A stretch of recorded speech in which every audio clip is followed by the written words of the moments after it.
Os incêndios florestais vêm se tornando cada vez mais frequentes nos noticiários, seja para liberar grandes áreas para a agricultura ou ocorrendo de formas naturais. Alguns que se tornaram bastante notáveis foram os incêndios na Califórnia, que dispersou um grande volume de fumaça pelos Estados Unidos e o Canadá. Pensando em uma maneira de prevenir esses desastres ou contê-los de maneira rápida, nosso grupo resolveu tentar classificar se uma área está propensa a ter um incêndio florestal ou não com base em imagens de satélite. Para isso, resolvemos utilizar uma base de dados do Kaggle que contém imagens de satélite da região de Quebec e as divide entre Wildfire e No Wildfire.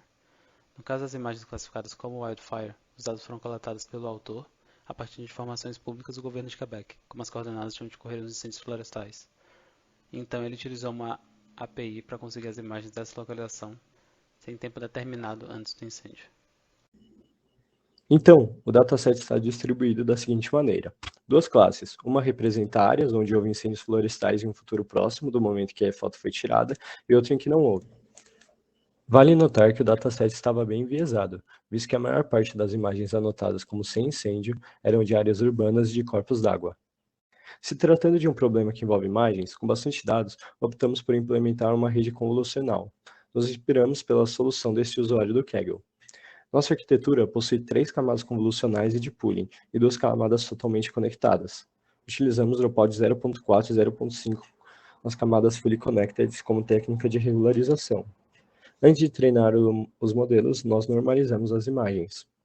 Como função de perda, usamos a entropia cruzada e escolhemos por utilizar o otimizador Adam, com learning rate de 0.001 e weight decay de mesmo valor. Estava demorando muito para treinar, então decidimos diminuir a resolução das imagens para 256 por 256 e 100 por 100, respectivamente. Notamos que imagens 256 por 256 é o que performa melhor, já em 10 épocas de treinamento. Os resultados foram os seguintes: acurácia de 0.9762 e F1 score de 0.9782 nos dados de teste. Já que nosso modelo alcançou bons resultados iniciais, buscamos algo mais desafiador para dar continuidade ao projeto. Para isso, linkamos duas possíveis opções. Uma seria encontrar uma nova base de dados, mais desafiadora sobre o mesmo problema, mas infelizmente não encontramos. Cogitamos até fundir algumas bases de dados diferentes para construir uma compatível com o nosso tema, mas isso seria muito complexo e demandaria muito tempo. Então optamos por um segundo caminho, tentar resolver outro problema com o mesmo espírito, prever a propagação de fogo, ou seja, dadas as informações meteorológicas e o estado atual de um incêndio florestal, prever como ele se espalharia no dia seguinte. Para isso, usamos o banco de dados do Kaggle Next Day Wildfire Spread, um dataset de pesquisadores da Google, composto por mapas de topografia, densidade populacional, dados meteorológicos e 2 imagens binárias, a máscara do incêndio em um dia e no dia seguinte. O objetivo do nosso modelo seria justamente prever essa última máscara. Para isso, tentamos treinar um autoencoder que trata as entradas como uma imagem multiespectral de 12 bandas, uma para cada mapa da entrada, tendo como saída uma imagem binária representando a máscara final.